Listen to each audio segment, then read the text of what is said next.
Hello? Wow, a lot of people have been talking. Fumbling with my phone right about now. Yep, that's right. Can anybody hear me? I think I'm streaming on Wi-Fi, so I hope the Wi-Fi works. Kind of far from the router. I'll switch to mobile data if it doesn't. Hello, there it is. You hear me loud and clear. Good. That is good. Why am I zoomed in so much? Huh. How's it going? Yeah, it's been a while.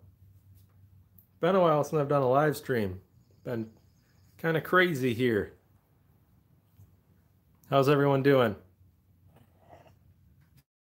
Gonna move this a little closer.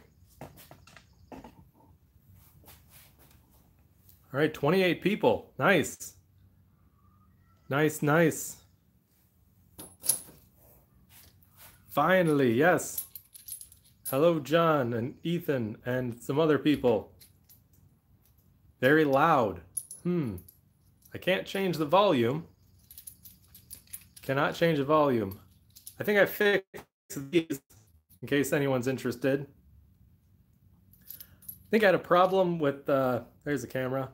With this was too fat, so I couldn't get this hook under the bottle cap to pop them off. So I ground all of them. Of course, I don't have any bottles, so I can't test it, which, you know, that's a problem on my end. Fine. Everyone's fine.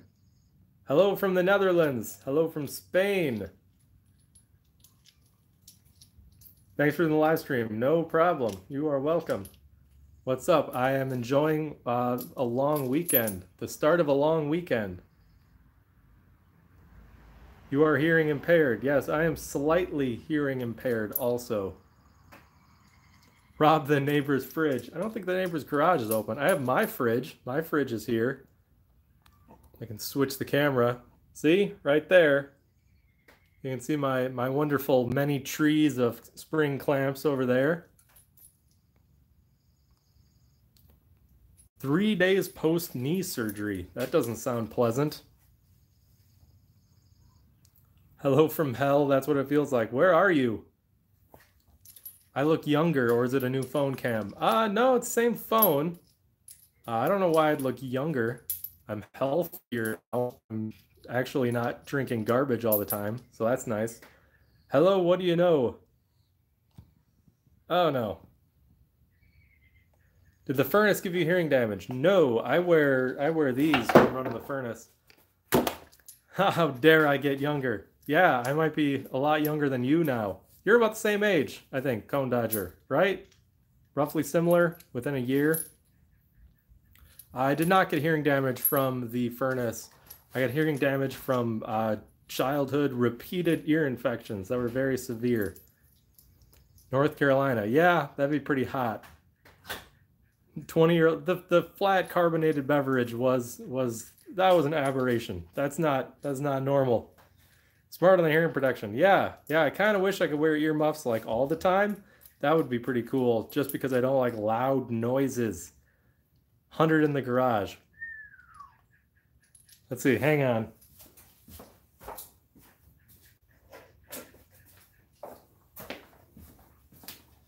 I think you need to move to Wisconsin. It's 70 here. In my garage, and the door is open. See? 70 degrees. 110. Jeez, and that's humidity too, right? You're in Florida. Cone Dodger is in Florida, and he is sweating. If he goes outside, a gator is going to eat him, or potentially a meth head. 120 pounds of aluminum to melt. What should you make? Well, I don't know. You can make an engine block with that. That would be pretty sweet. 70 is perfect. It was like 65 before I opened the door.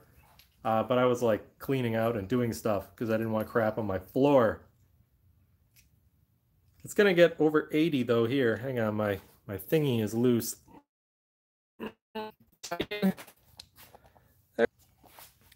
Celsius. I have no concept of how to convert Celsius over to Fahrenheit. 18 sounds pretty cold to me. But it's probably not. My connection is loose too. That's not good. 65? That's pretty nice. I would actually prefer it to be 60 more than 70 because, you know, you get moving around, you get sweaty. I was just moving some stuff around and I started to sweat. It's crazy to think it was negative 30 here just like 2 months ago. That was a bit much. That was quite a bit much. So, does anyone have a favorite bottle opener build so far? Don't say mine, because mine didn't work. Although my 3D print worked. Where did that go? I don't know where that went. I probably threw it somewhere in anger. At what point do you just melt on the van? You know, you say that.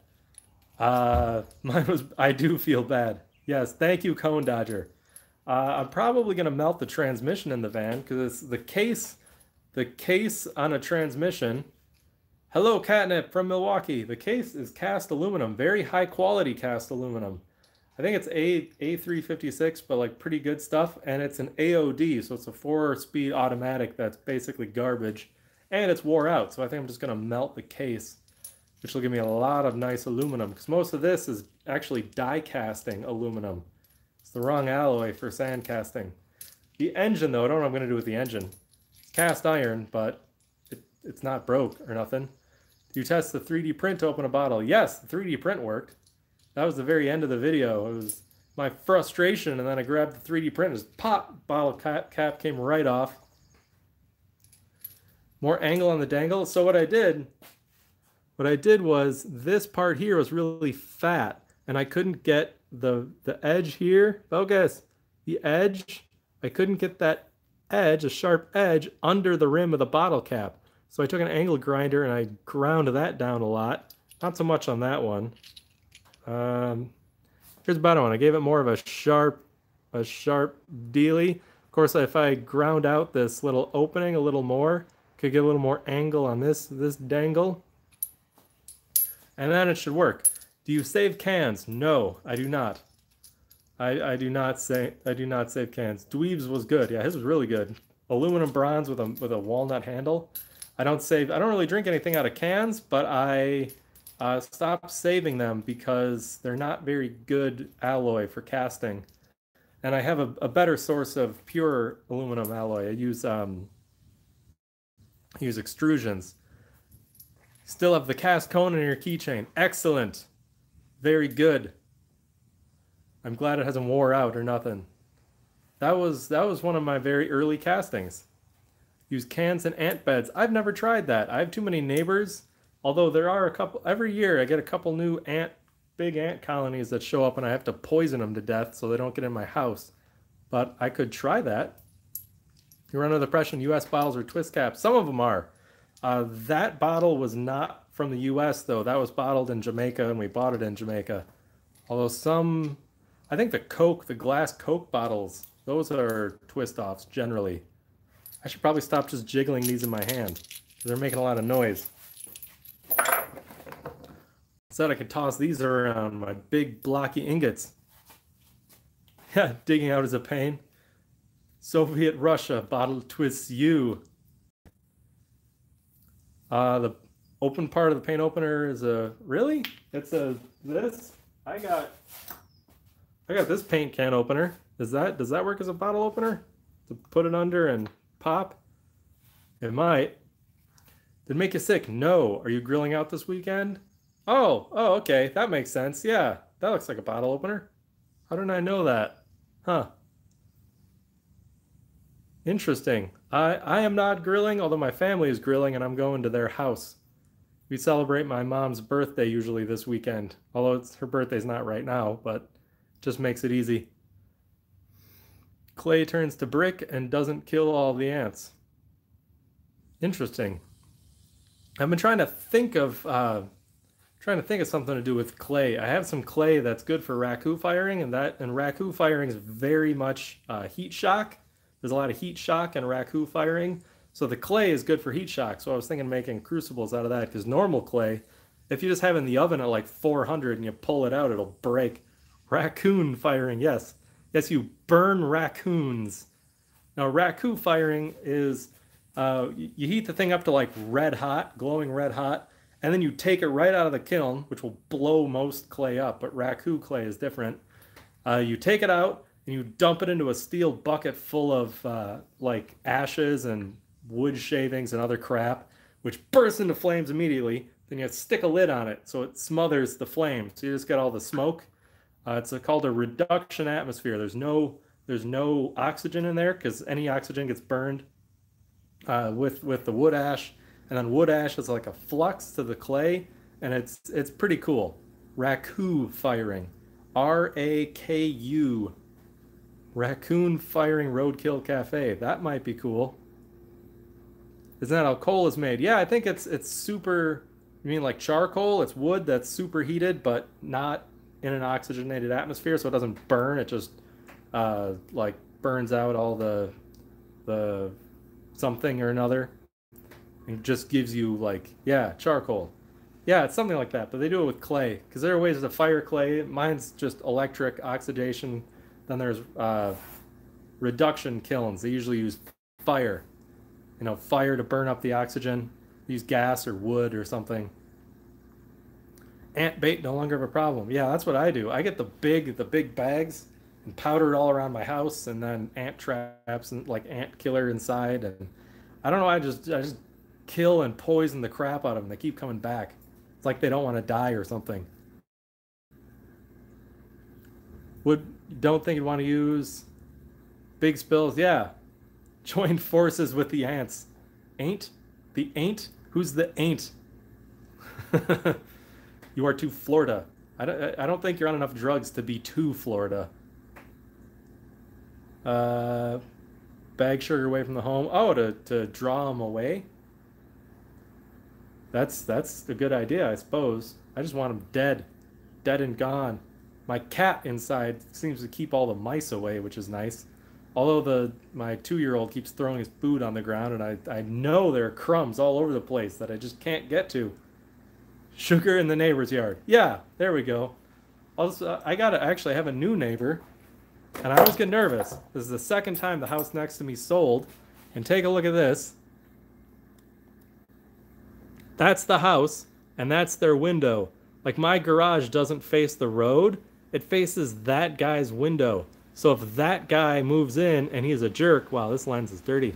If that guy's a jerk and he doesn't like me melting stuff right there, he can definitely see me. So I get really nervous. Second time people have moved in there.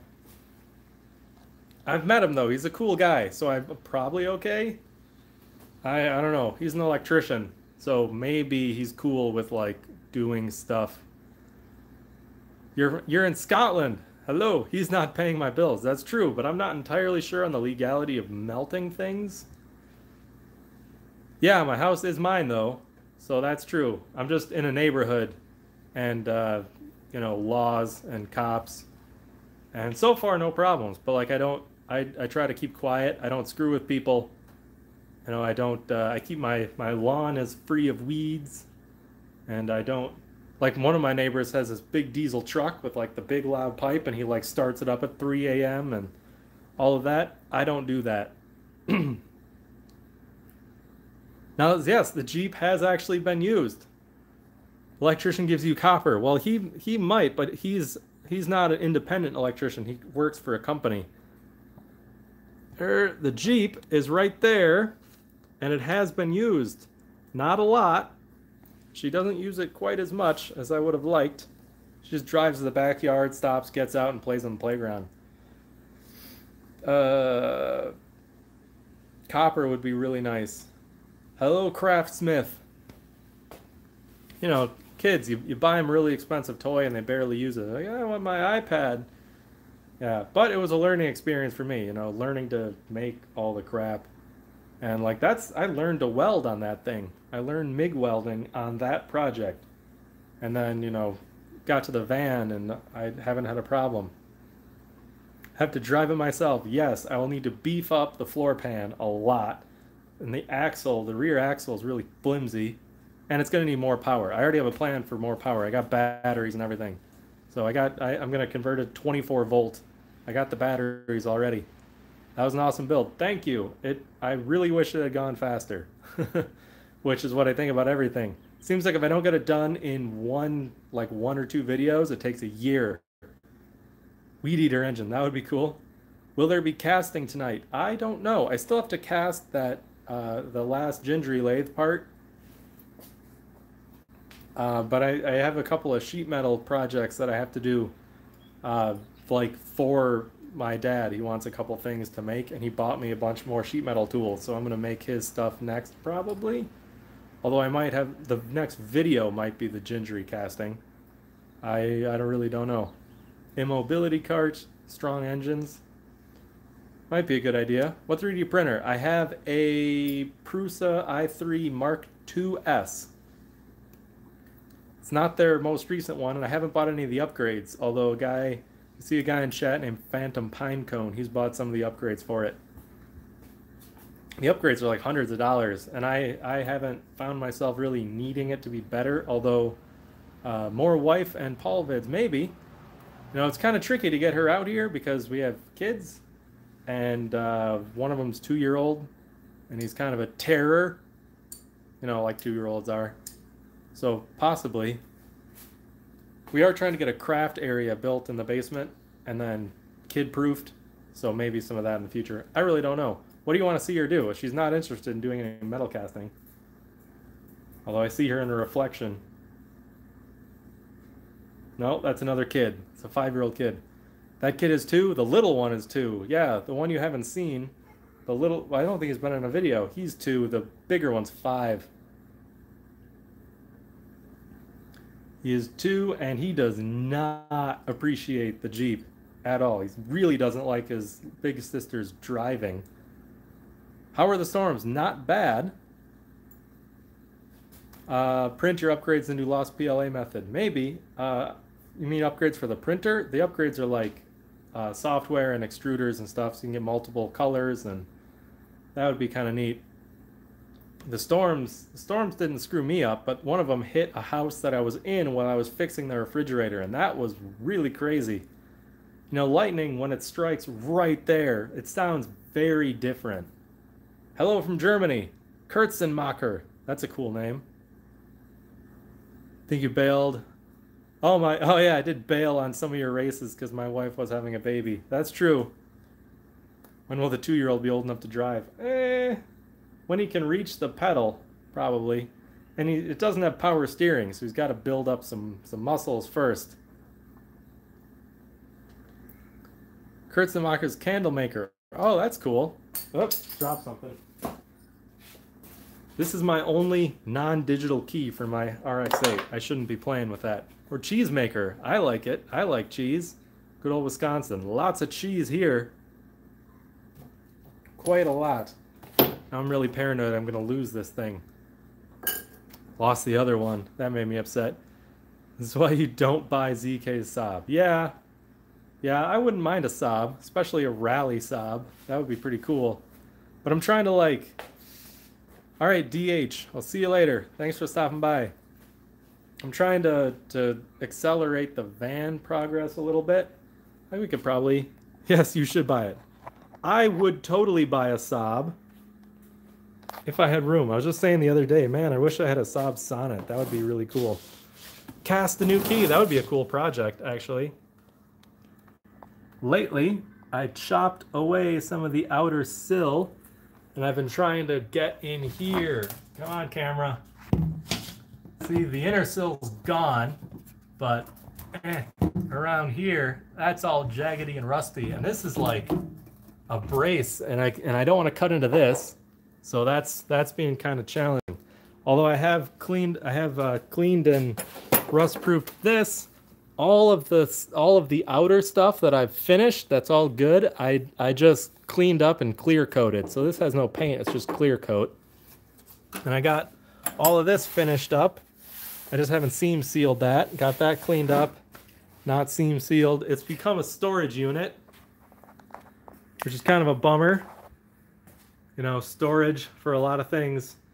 And I also discovered there's rot there that's really bad. And here, that's really bad. So that's going to suck. And then there's rot here. that every time I jab something with a screwdriver, more pieces fall out. So that's gonna suck really bad. But I can buy this bottom sill thing for pretty cheap, so I might just do that. Cleaning out the van, the sequel. Yeah, that's very true. I still have all the lumber in here. I don't know what I'm gonna do with that. It's all dry rotted though. And this is working pretty well still. I think the battery is still hooked up. Oh, and it's in reverse. That's good. Although lately I've been trying to clean this up and get this like looking better. It doesn't look bad, especially for a 30-year-old car. It's just hard because this is not the standard engine that came with this car. It's kind of like big. The normal one didn't have a turbo, and like it was only a single cam and a carburetor and two-wheel drive, and this has got all this extra crap. It's really hard to get around in there. So there's the tour. Don't know how exciting that was. But I'm trying to get back on the van because I really want to not be working on a van anymore. Adding patches, yeah, one at a time. You were thrilled and amazed. That's good. That's good. How are the rest of the cars? Well, my Autocross RX-8 there is fine still. Wow, that zoom is really trippy. The first event here is next week though. And then the truck is just being a truck. Haven't done anything to that. Man, sorry. I'm sorry. If you're vomiting from all this zooming, I greatly apologize. Hold on. Okay. Okay, didn't know you have so many cars. Yeah, I have too many. Far too many. I have room inside for two, and one of them's taken up by this van. And we have like 2 family storage units, so I usually keep the Mazdas in there. Do not lose momentum on the van. Oh, it's lost, and I'm regaining it. I am definitely regaining it. That's good truck. Yes, it was. So everybody, ZK, you see there, blame him for me having that truck. Because I'm like, man, there's this engine and transmission combination I want, and they're kind of expensive, but they came in a truck, not a van. And ZK's like, oh, here's a bunch of Craigslist ads for these trucks with exactly the thing you want. Like, ah. So I got a truck, and it was really cheap, and it's exactly the engine and transmission that I want for the van. How can you not show us more 323 when the hood is already up? You want to see more? It's kind of an interesting car if you're a racing nerd, but I mean, I can show you more, I guess.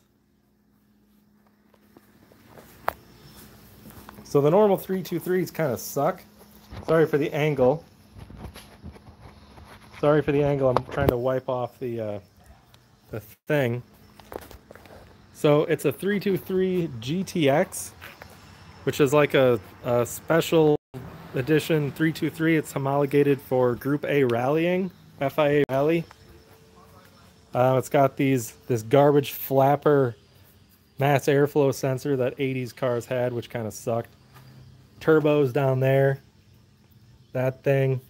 Intercooler. It's all stock. This whole thing is factory stock, and it's in pretty decent shape. I suspect it was in an accident here, hence the crackly paint. But it wasn't bad enough to deform the bumper. So that's not bad. All original parts. It's got this really ridiculously complicated manual, like mechanical timing advance thing with weights and pulleys. Some cool stickers. 4-wheel drive. If I do get under it, you're not going to see a whole lot. Trim your nose hair. I don't want to. You know, most of these things rotted out so bad. Okay, Cone, I'm laying on the ground. You happy now? Steel skid plate from the factory. Notice the lack of rust anywhere. It's pretty nice. Braid my nose hair. Maybe. I had a friend who said if he gets older and gets old and gets back hair, he's going to cornrow it. Had this fancy dual rear wing thing. Wow. Focus. Focus already. These were notorious for rusting out right here. Really bad right here around this, and in the shock tower up there. That killed most of them. You know, mine doesn't have any rust anywhere. The exhaust is kind of nasty looking. How often do you use it? Almost never. There is some rust here. The tip of the exhaust pipe. It's the only place I found rust. Another cool thing about the GTX, came factory equipped with easy adjustable suspension arms. Kind of neat. That's factory. Rear differential to prove it's a four-wheel drive. You know, overall, pretty good shape. And this actually has differential locks too. I can lock the center diff. You know, there's a bunch of undercoating sludge there, but it's not rusted out, which is pretty cool. You know, even these hangers aren't too bad, and the rubber's not that bad. See, it's still squishy. Yep. I think there's an exhaust leak somewhere though. I don't really know where. You can see the saddle, the saddle, what are they called? Gas tanks, where they're supposed to have the gas tank across the middle, but since this version's four-wheel drive, it has to go up and over that hump. Yeah, so there's like no fuel capacity. Ugh, which is kind of a bummer. But no, this isn't sitting right. It's got cool tweed seats. I even have the original cassette deck. This is the differential lock, which is pretty cool. You know, no cracks in the dash. I usually have a dash cover right there on that. So there, first time ever Paul's car review.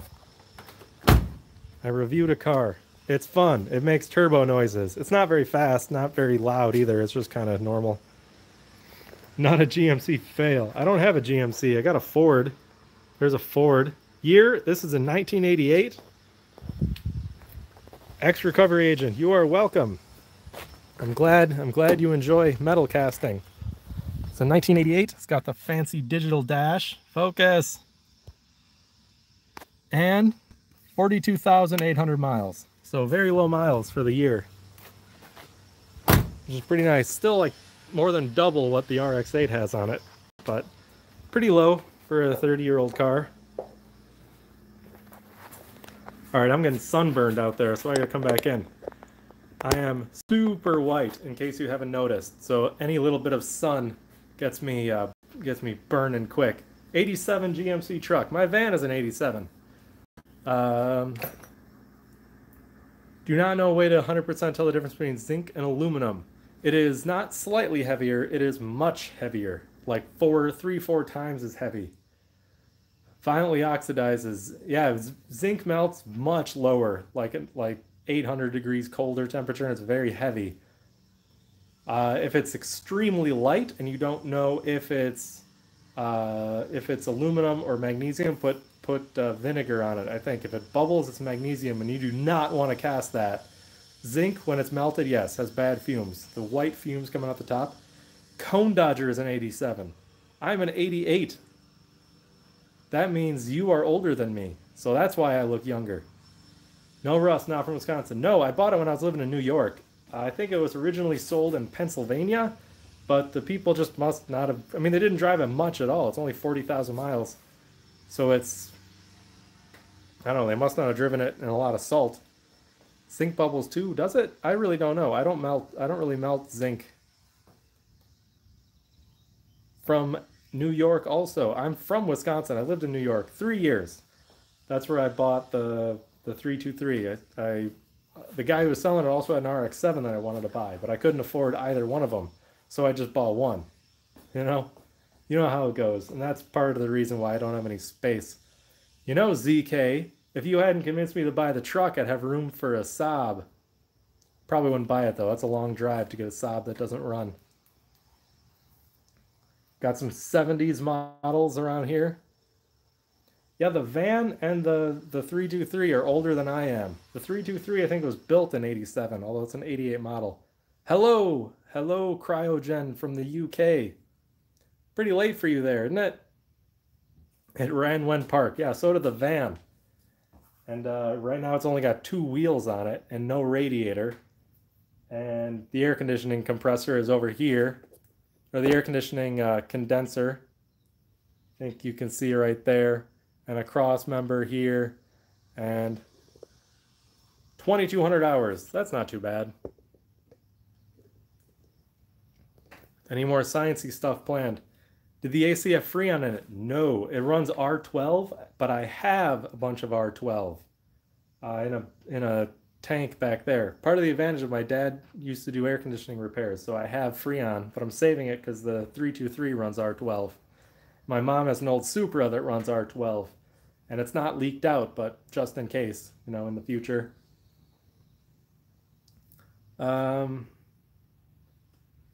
Just don't want to have unexpected explosions. Yeah.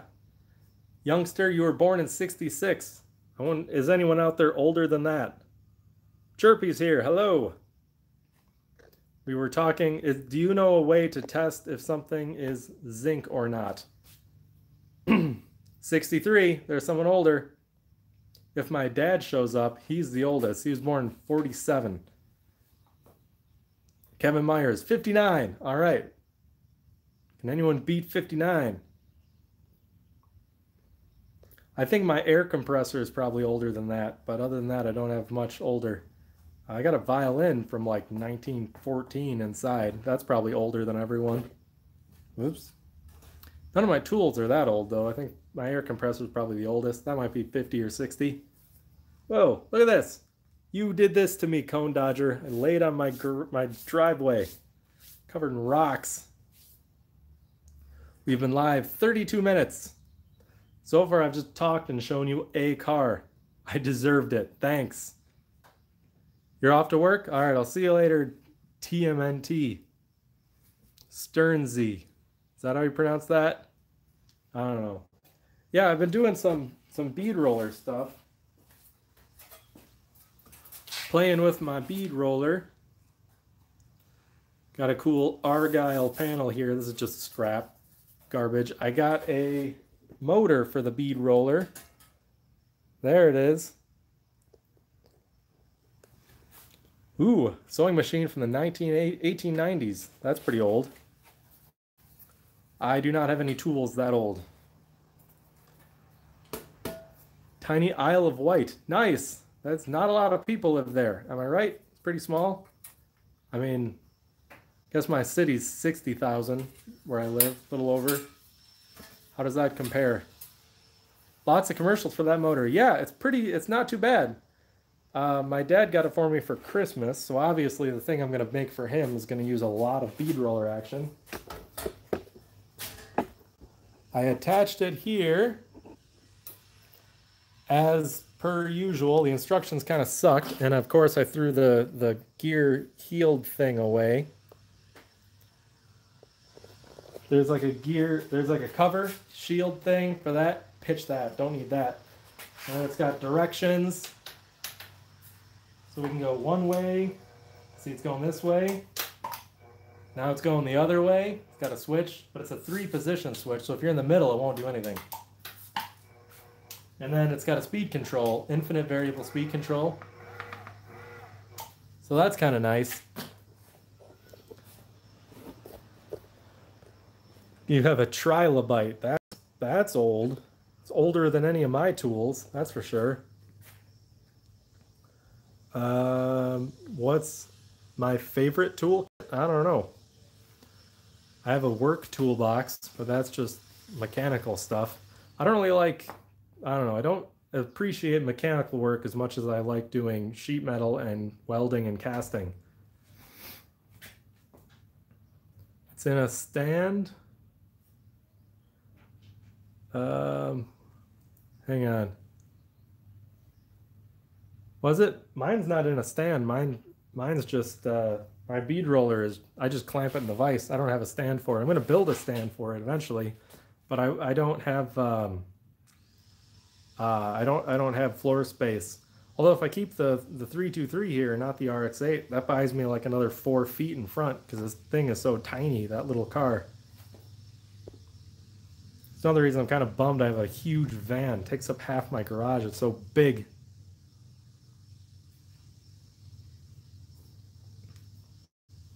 Yeah, autocorrect is kind of a jerk. What else do you guys want to see? Any more tour? Or want to see me try to do something? I don't really have anything set up that I can do easily. Build a table surface. It's keeping the metal flat easier. Yeah, that would be neat.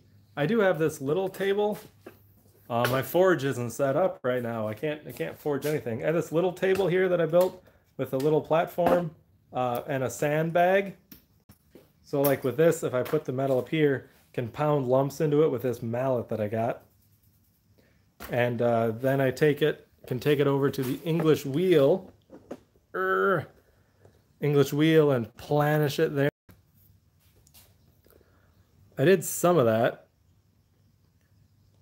What happened? Did you finish the wood mallet? What do you mean? Like this thing? This just has oil and wax on it. I never did cut that off. That's a good idea. That might work. How are the plants? Well, fun to hang with. I'm glad you think so. We'll walk out here. This is the pepper plant that I used ages ago to cast the inside of that furnace. It was looking pretty good, and then I brought it outside, and the sun just torched the thing, and now it's putting out new leaves. So that plant is still alive, although it looks gross. And then the other plants that I had, they lost a bunch of leaves with the freezing cold, but they're all coming back. So that's the plant thing. Another look over here. The battery I had to replace very recently. And down here, mystery wetness. Really hope the transmission's not leaking or the slave cylinder leaking again. Or any of that. This thing never leaks anything, which is good, because the only fluid in there is battery acid. And this thing leaks everything. See that there full of oil and all the oil there? Yeah, the drain pan is leaking, which that's not good. If you want to see some rust, look at that. That's glorious amounts of rust there. All the rust. Rust and oil and fluid. That thing is wet with like dripping. That's dripping with transmission fluid. Yeah, no kidding, it's getting that 351. It needs some more power. Okay, sorry, clipping it back onto the tripod. Garage layout 13 by 24. No, garage layout is, I think it's like 21 by 24 or so. It's a little bit wider than 20 by 20. 3D print investment casting molds. I've seen people do that. I have not. I probably could. Well, let's see, where am I missing? Why are you restoring the van? So that's a good question. I'm restoring that van because I wanted to learn to do a lot of the little work that I've never done. Sheet metal, welding, engine building, all that kind of stuff. And I already owned the van, and it worked, and I didn't need it anymore. So it was free. Parts are available. There are a lot of parts that are easily swappable because it's just a Windsor engine and it's a Ford truck. So like you can get parts easy. If I screw it up, I don't care because it's a van. I don't really care. Plus, I drove it through college. I drove it through a lot of high school, drove it through grad school. My parents owned it when I was growing up. So a lot of memories. So basically, yeah, memories, it was free. And if I mess it up, I'm not going to lose any sleep over it. It's not like if I had a cool old Camaro or something and then I did a crap job restoring it. That people would be really upset. You can do whatever you want to a van. No one cares. You're heading out? R short. All right.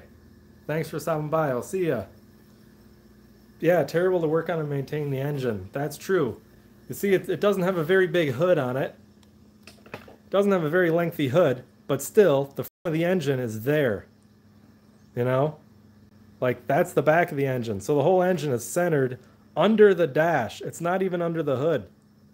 It's like if you took like the front of the windshield and went straight down, that's the front of the engine block.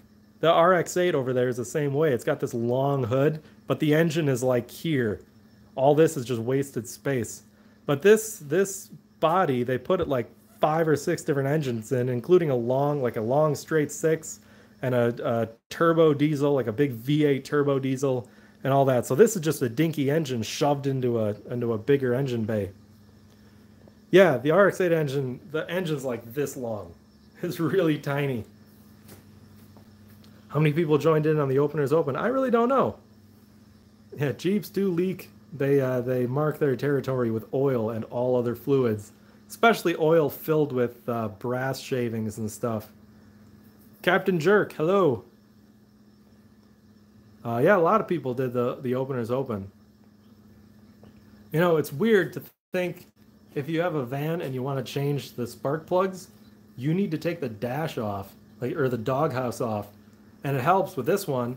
It really helps if you take the intake manifold off. So I don't know if you people are into cars, not just casting, but let me move some of my crap. See, I've been cleaning up the glue, trying to find the right product to clean the glue and undercoating off and stuff. And there's my undercoating. Standard V8, pushrod V8. Look at the size of the intake manifold, and that's only the top half of it. But like the top of the engine's there. If it had a carb and an air cleaner, it would be this tall. And all of this extra is a huge piece of cast aluminum. It's just gigantic. It's like a foot tall of cast aluminum. And can you believe they put bigger engines in here with that same thing? The 351 has one of those on it too. So I'm thinking ditch that. And there's plenty of room for a huge supercharger right there. Melt it. You are correct, sir. Ex-recovery agent. That right there, huge piece of cast aluminum will one day get melted. Yep, and so will this transmission, which I hate, and I'm putting in a stick. But there's no clutch pedal here right now. But the van, the pickup truck is a stick. Room for a 460 big block. Yes, Captain Jerk, you are correct. In fact, that was one of the engines that came with this van. You could get this with a 460 big block. Mine does not have the 460. Mine has a 302. One of the crappy ones. And if I boost the crap out of that, they blow up. The blocks break in half. But 351s, which I have in the truck out there, they do not break in half as easily, I think.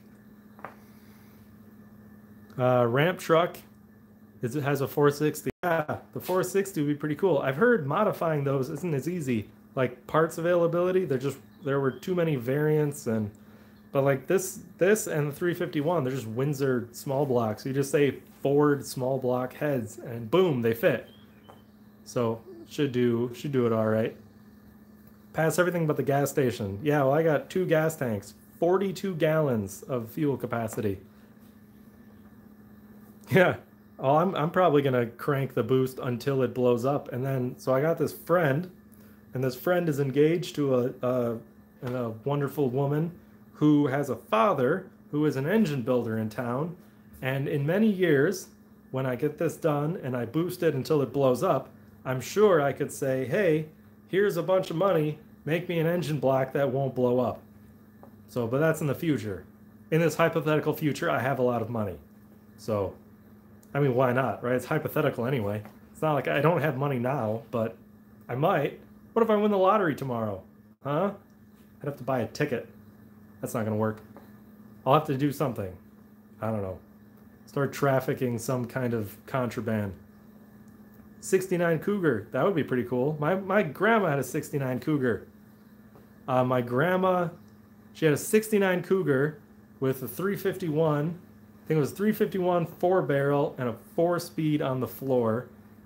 Really fast, according to my dad. And manual drum brakes and manual steering. So it wouldn't steer, it would not stop. And if you hit the gas at all, it would just roast the tires. It would just roast them right off. If you win the lottery, we're all in trouble. Yeah, that would be great. If I, she is a 69 Cougar. My grandma has sadly passed away, that one. Although she was middle-aged in the 60s, so she would have been a middle-aged woman with, like, I think I looked those up. They had like 375 foot-pounds of torque and bias ply tires. That's a recipe for some tire spin there. 67, 68 Cougars. Yeah, those are all pretty cool. I do like that. If I win the lottery, the van is getting a 7-liter engine. I know that just right off. I'm not gonna like ditch the van and get a Ferrari or whatever stupid people do. I'm gonna do stupider things and make my van ridiculous. Just like you can get a Dart block. You can get a Dart 351 sized block, externally the same as a 351, but it has 7-liter capacity. So that's what I would do. Rat rot it, like don't paint it, just strip all the paint off, let it rust. If I strip all the paint off, I'm gonna clear coat it. I'm not just gonna let it get all ratty, but clear coated steel is pretty cool looking, as long as it doesn't rust too much. But I'm not driving in the winter anymore, so. Manual drum brakes, yeah, drum brakes without power assist. And my dad had a good story about driving this car. She made him drive it, and not my uncle, my grandma's son.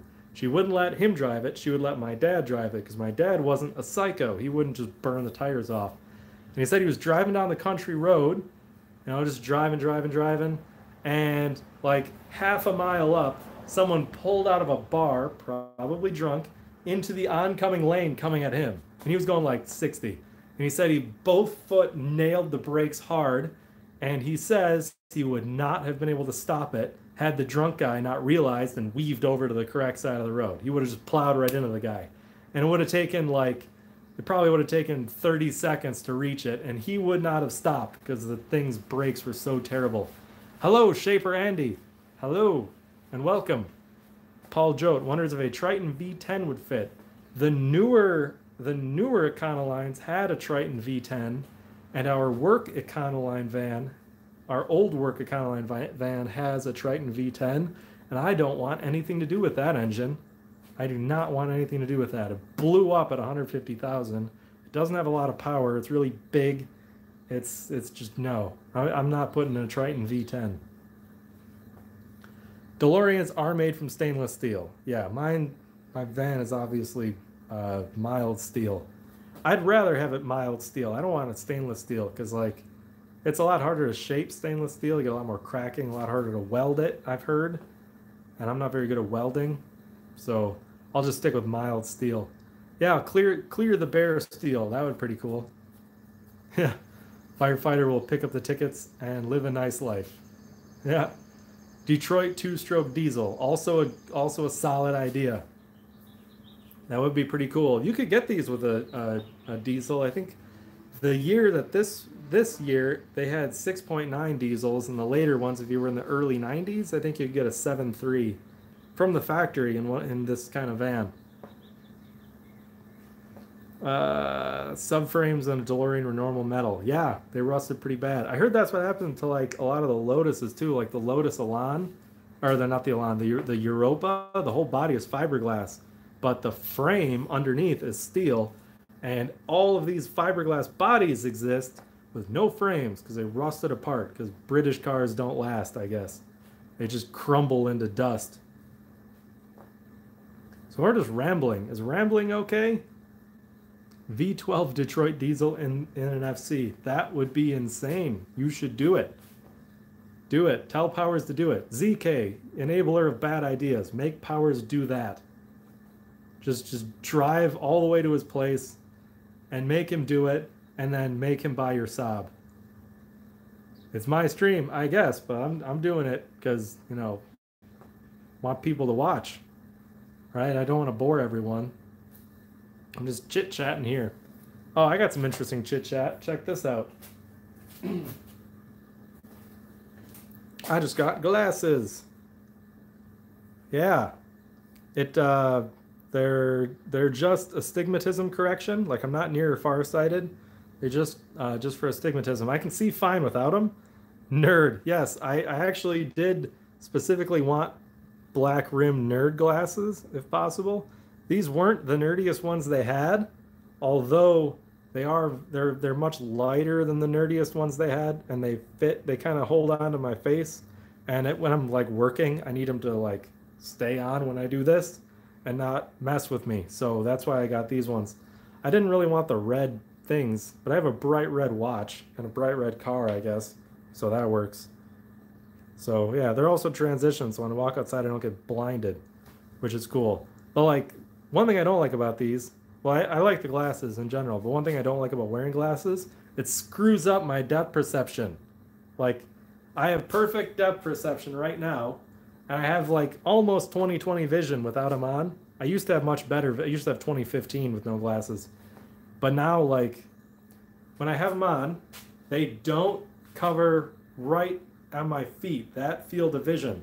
And I didn't realize, but I must use that part of the field of vision to not kick things. So when I'm walking along with glasses on, I always think I'm about to trip on a step. And that screws me. I've been told I have to leave them on and just get used to them. But my ears kind of hurt a little bit. Not from those glasses. I have another set of frames that are very heavy. And they hurt my ears. So I'm trying to tape the middle. Yeah, I should. Should get some duct tape. I'll probably get used to it. Those glasses are really comfortable. It's just it really screws my depth perception, because like I'm 30 years old. I've never worn anything on my face. So try contacts, I thought about it, but poking my eyes, just I can't get over it. Cannot get over that. And I don't want to wear the glasses out here because like there's sparks and crap, and you can't really, I don't know if you can see the camera lens, but you see how bad that looks? See if I can get it to focus. See how bad the camera lens looks? Yeah, that's weld spatter and sparks and crap that dug in to the glass, and I can't clean them off.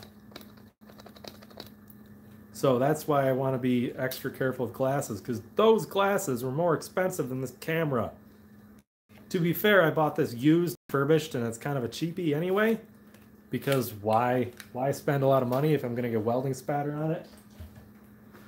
But I really don't want that to happen to the glasses. I don't want to explain to the people at the glasses place, yeah, so you know that warranty, does that cover weld spatter?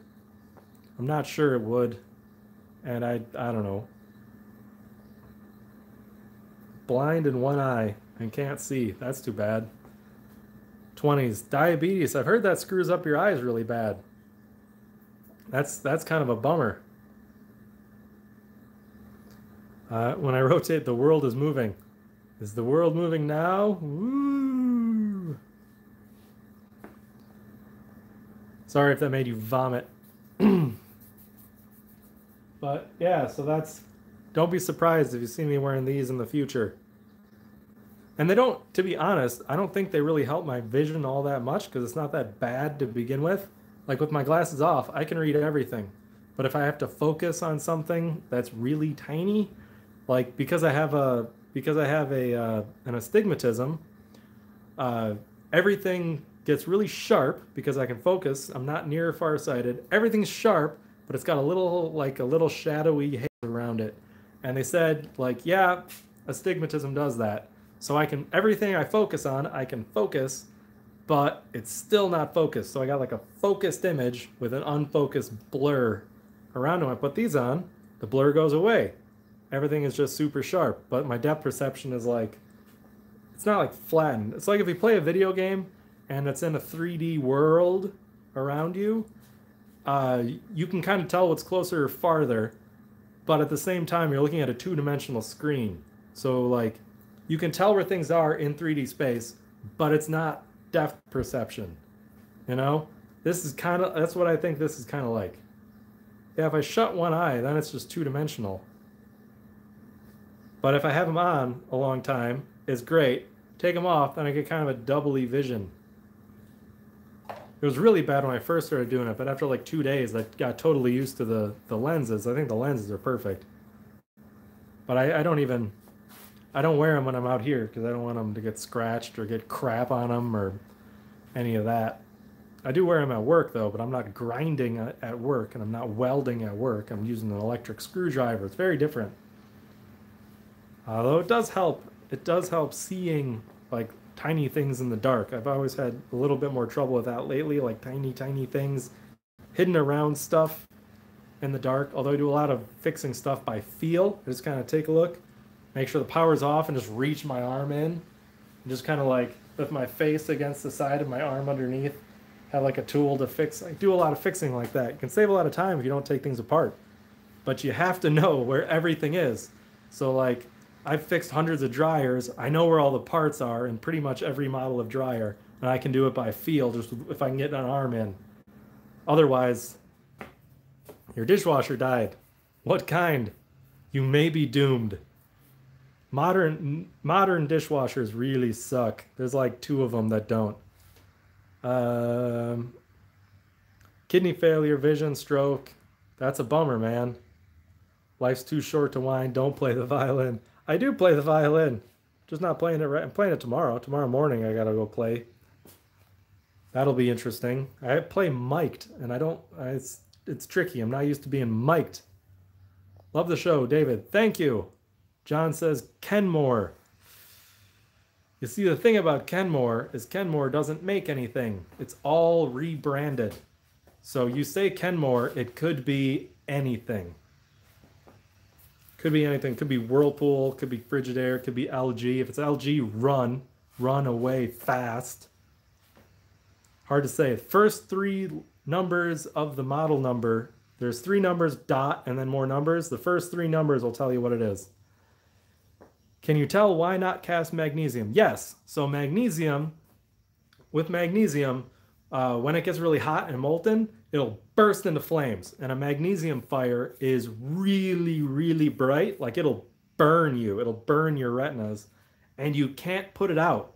Like it's really hard to put out a magnesium fire because it will suck oxygen atoms.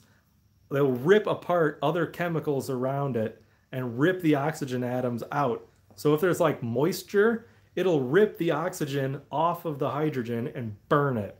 It's very aggressive fire. I've heard of some people dumping an aluminum into a huge crucible, and they dump in something and it bursts in fire, like they mistook some magnesium for aluminum. The only thing they can do is dump it under the aluminum and hold it there, and then cover it all up and wait. And the next day, their crucible and furnace will melt. The whole thing will be totally destroyed. So it's bad. It burns so hot. It's not good. Magnesium powder used in military flares. Yeah, and fuses and a couple other things. It's bad. AC/DC Thunderstruck on violin. I've never played heavy metal music on my violin. Mostly classical and some Celtic stuff. And I guess one time when I was in high school, we were supposed to play Bohemian Rhapsody, but we sucked at it. So the teacher mercifully said, no more. We're not going to do that. We're going to do something else. Your reading found nothing about it. Yeah, it's pretty hard. You don't tend to find magnesium a lot because magnesium is kind of expensive. But model 665, John, that is a Whirlpool. So you are in luck. How old is it? Wait, it's 665 is Whirlpool. Long time no see. Hello, Google Krishna. How are you? Old VW engine blocks are made out of magnesium. Yeah, and old mag wheels are mag wheels. They're magnesium. Now if you hear someone say mag wheels, new mag wheels, they're pretty much always aluminum. But aluminum alloys in the past weren't very good. They tended to crack more, so they used probably old. If it's old, you're better off trying to fix it. If it's a much newer one, it could be a massive leaker. Magnesium, 15 cents a pound. Is it that cheap? Is it really that cheap? I just know magnesium, like car parts, are crazy expensive. Sustain it. Yeah, you can sustain a tone really easy on violin. I have an electric violin, actually, now that you mention it. I haven't played it in years. I have a really nice acoustic one, so I never played the electric one. Laptop covers are often magnesium. Interesting.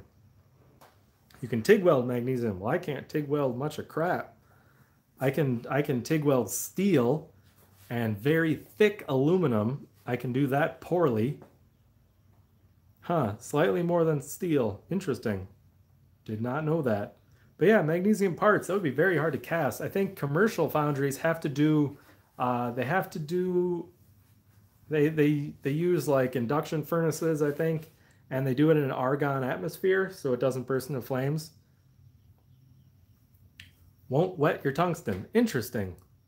Yeah, it's hard. I have trouble TIG welding aluminum, very thin aluminum. I just can't do it. I can run beads as long as the aluminum started as a solid piece. If I cut a sheet, try to weld it together, when I melt, when I hit the torch, the puddle forms and the whole thing pulls apart.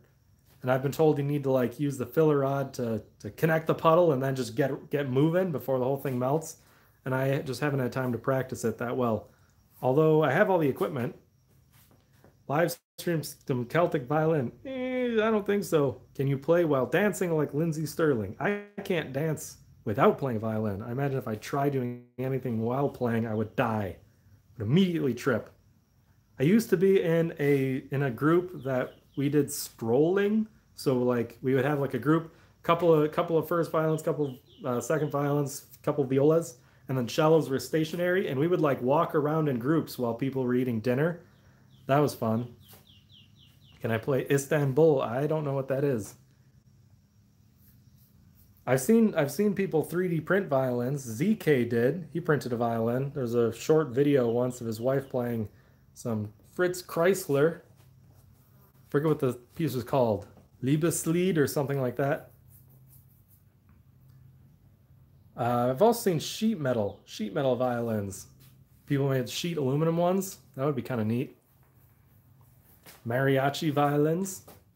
I've never played mariachi music. There she is. Bonka Wonka. I saw her playing a printed violin. Devil Went Down to Georgia. I used to have the sheet music for that. Are the stereotypes of different instrument players accurate? Kind of, to an extent. Metal Scrapper, hello. Sure, drop in. Well, thanks for stopping. Strangest thing I've 3D printed? I don't know. I really don't know. Probably all the engine parts that I never put the engine together.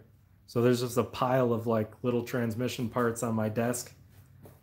The stereotype, the only stereotype I know, well, the few stereotypes I know from musical instrument players is that guitar players can't play. They just fake it and use tabs, which has been true like for 90% of the guitar players I know. They can't read music, and they don't really do chords. They just do like power chords and guess, which I don't know. I don't know if that's true, because I know some other guitar players who are very good. And then viola players who are stupid. Although I dated a viola player once, and she was way better than I was at playing stringed instruments, and she wasn't stupid at all. She was really, really good at viola too. Although I also knew some viola players who were only viola players because they couldn't make it as a violin player. Are my A clamps resting or mating? I don't know. They're not moving. They're in weird groups. Speaking of tours, this isn't all of my spring clamps, but come on, switch. But there are a whole bunch of them, and I made them into like these trees, so I could just grab like 6 at a time. But I have over 100 of them. This is very deep, full of spring clamps. And there's just so many of them. Yeah, those are from a long time. Great way to store them. Yeah, it keeps them out of the way. What 3D printer? Prusa i3 Mark II-S. With no modifications.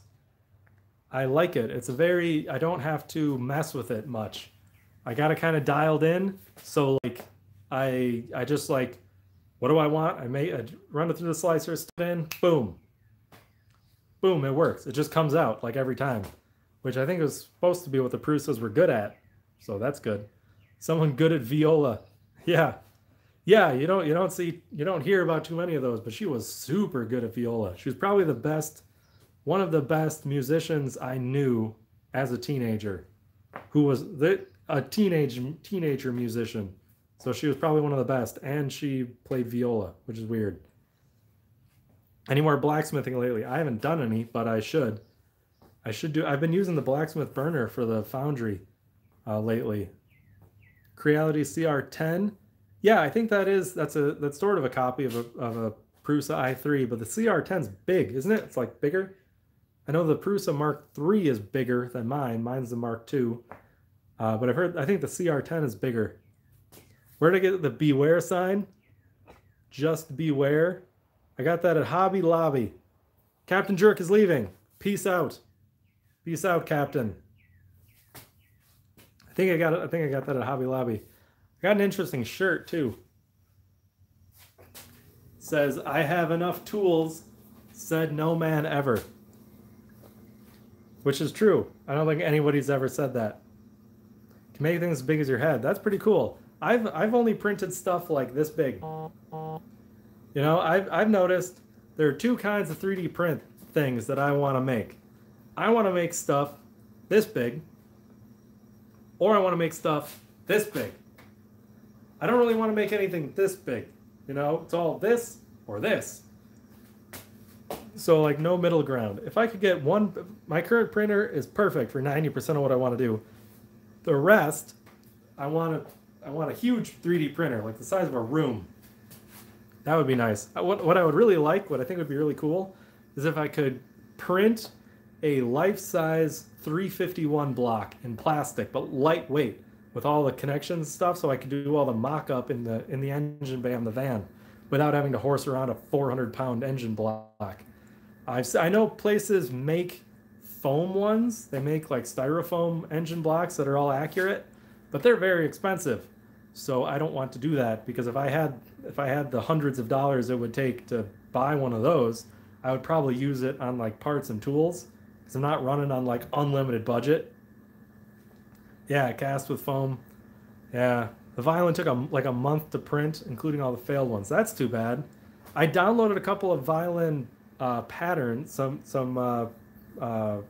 print things. I just haven't tried yet. I have a theory that PLA is very good if you get the thicknesses right, because it's very stiff and light, and that's why they use spruce for the violin tops, because spruce is very light, but it's also very stiff, so it like transmits vibrational energy really well.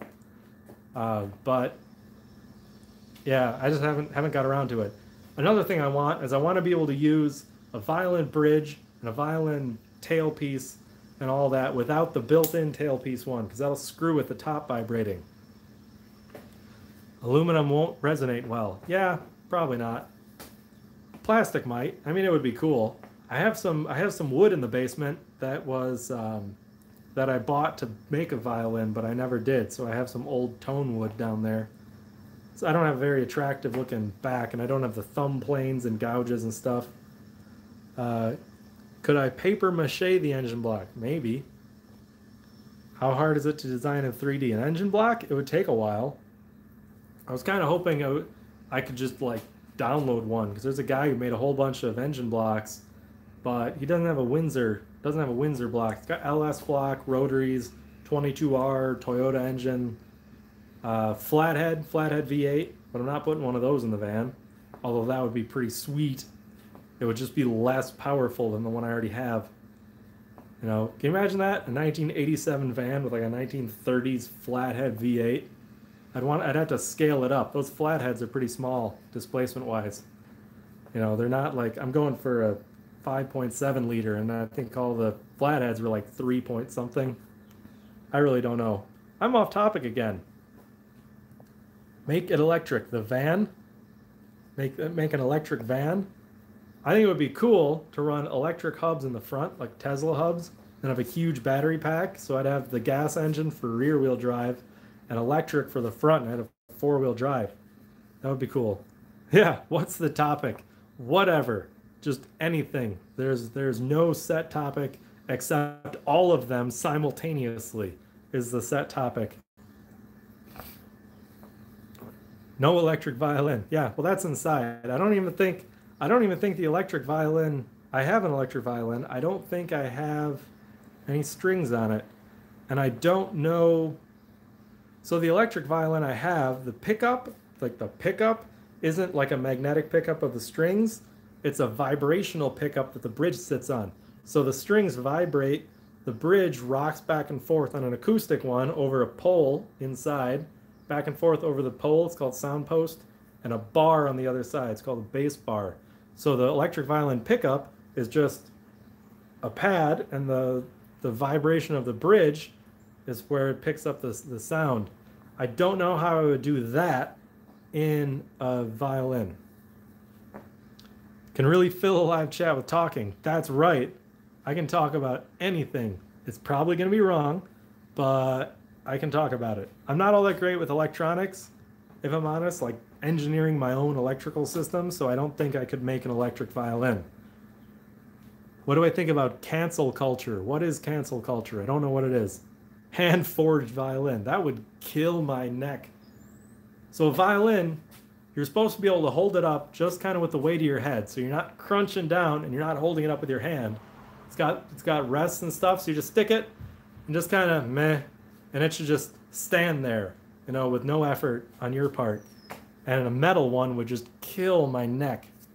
They're already very, very non-ergonomic instruments because you're not balanced right to left. You know, piano's not bad, but it still screws with your necks and stuff. But violin, your head leans to one side, your left arm twists around 180 degrees. And if you want to get higher notes, wow, look at this. You have to do this. And then have all your motion. And you can see why violin players mess up their hands really bad.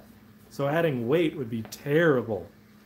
Do an iron, it would be sweet, it would be hardcore, but I would die and I'd never be able to play violin again, which would be bad. Higgadiddly piggadiddly, sure. It's nothing worth talking about. Okay. A forged violin would be pretty sweet to hang on the wall, though. Surprise live stream. Yes. Yes, that guy right there, he has bought upgrades to his Prusa printer. Ask him how good they are. I would buy them if I had extra money, but so far I haven't been able to justify it. Play like contrabass standing in your lap. That would be pretty neat. Maybe a forged upright bass would be cool. Highly recommended. Okay, and you have the Mark 2.5 upgrade. Is that correct? I was looking at the multicolored one, but the 2.5 upgrade might be nice. That gives you like a removable print surface and stuff. So far, I haven't felt the need for that. What other upgrades? It does some other stuff too. Like, doesn't it make it more rigid and some other stuff? Powder coated print surface, yeah. Nils came to say hello. Gotta go sleep. All right. Thank you for watching, good sir, and thank you for the kind words. Should I choose the next collaboration project? I don't know. Improves the print head assembly. Okay, that's good. My print head screwed up. I had to get a part to fix it. I mean, they were good. They sent me a part for free. You know, I just said, hey, here's the problem I'm having. Here's a picture of it. Here's what it does. And they said, oh, yeah, it's this thing. And they just sent it to me for free, which is nice. An Ender 3 prints well for a third of the price. Some of the cheaper ones print pretty nice. Do I use glue or painter's tape? No, I do not. I only use acetone to wipe it clean every now and then. It has a build tack surface or something like that. And so far, I have very rarely had adhesion problems. Usually the adhesion problems were from a screwed up setting somewhere. Z height or something. I just changed a setting and it fixed it. And I haven't had the problem since. The printer is really quite solid. I very much like it. Not as many people hitting the like button. That's fine. I wouldn't like me either. Hello from Argentina. Hello, Argentina. That's a long way. That's a long way south for me. How long am I planning on streaming? Probably until people stop talking. I don't know. I do have to go mow the lawn at some point today and mow my parents' lawn and then do some like work in a storage unit for work. But that can all wait. The smash button has been licked. You licked the smash button? I don't know if that's a good thing. Can I scan an item into a printer? You need a 3D scanner. They exist. I do not have one, but those do exist. Work for work can be the worst kind. Yeah. Yeah, but it has to be done. You know, I gotta do work. Work is usually not fun. If it was fun, they wouldn't pay me to do it. So, you know, do your work, get paid, go do stuff, buy stuff. I need to, you know, buy food and housing for my family. Hello from Australia, upside down world. You wrote it upside down. Yeah, mowing lawns. My lawnmower kind of sucks, really bad. Every 2 tanks of gas takes 1 quart of oil. It's not in the greatest of shape, but it was free and it still works. It will start very easily, but only once. Once it's warm, will not start again. So yeah, I gotta make sure everything's set up to go right when I start, or we're doomed. I'm down to 10% battery life, so I will be cutting this shorter pretty soon. Probably another 10 minutes is all I got. 5 or 10 minutes and the battery's toast. So get in your last minute questions, I suppose. I'm just standing here. So much rain. What is my favorite epoxy? For what? Generally, I just like JB Weld. That's good stuff. I haven't had much problems with JB Weld, just in general, although some other epoxies do work. I've had some, I don't know what kind it was, but it was old school 5-minute epoxy that we used to use for model building. That worked all right, because that sets faster than JB Weld and it's clear, but generally it's JB Weld. I generally don't even use epoxy. If I'm honest, I use Titebond for a lot of things. Titebond, and then I had this other glue somewhere. Hold on.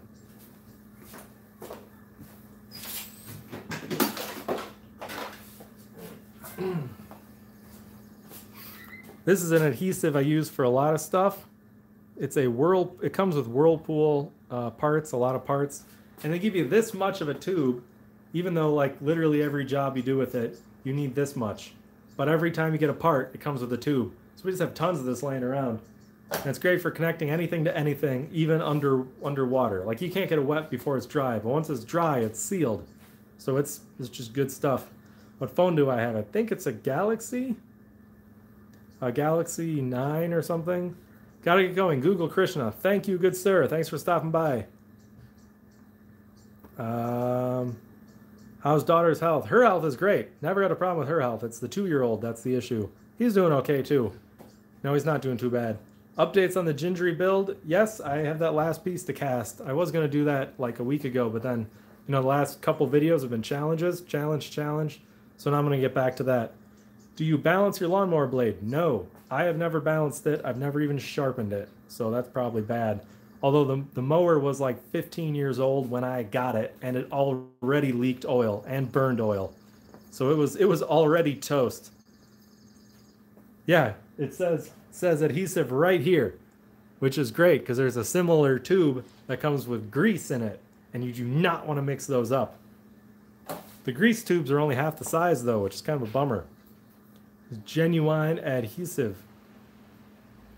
Do I like my phone? Yeah, it's all right. My last one was an Apple. I did not like the Apple phone. Good evening. See you next time. All right, well, see you later. What do you know? Do I like it in the clown? What is the clown?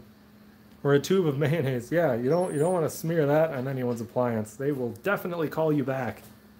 But this stuff, they use this in places where things vibrate, where things get wet, where things get hot. We use it to put tub seals on dryers.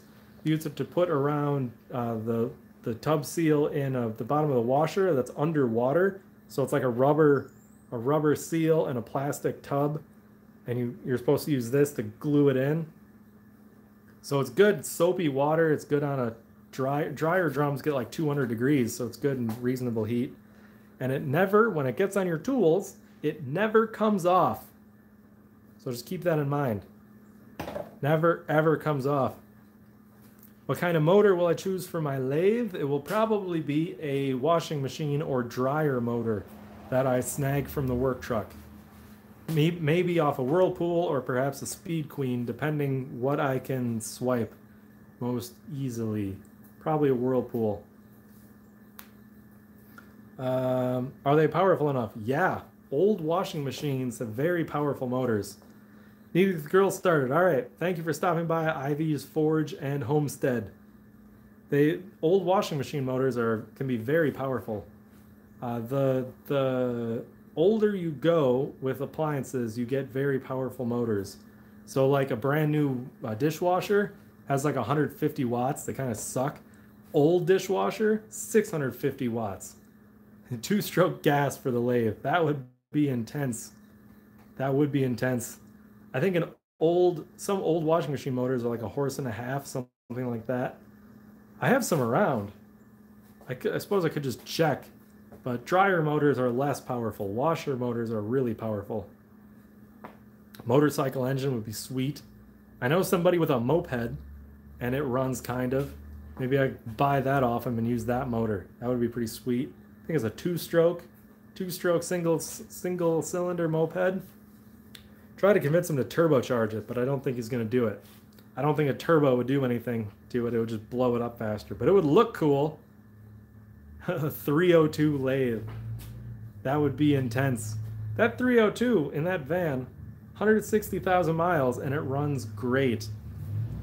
I just don't want that anymore.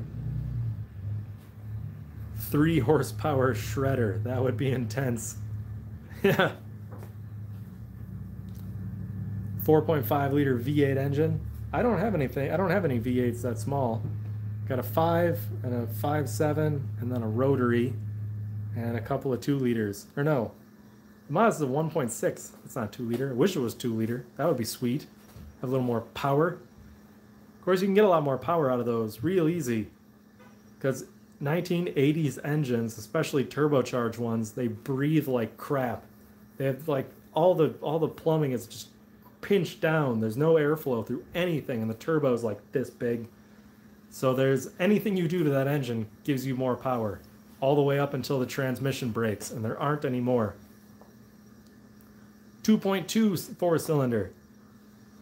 That would be pretty nice. You got a Galaxy S10. Powers is fancy. What are you doing buying fancy new phones? You should be buying more Jeeps. And that field you were talking about. I'm down to very low battery life, so I believe I'm going to sign off. Powers is OP. I have a bicycle in the van.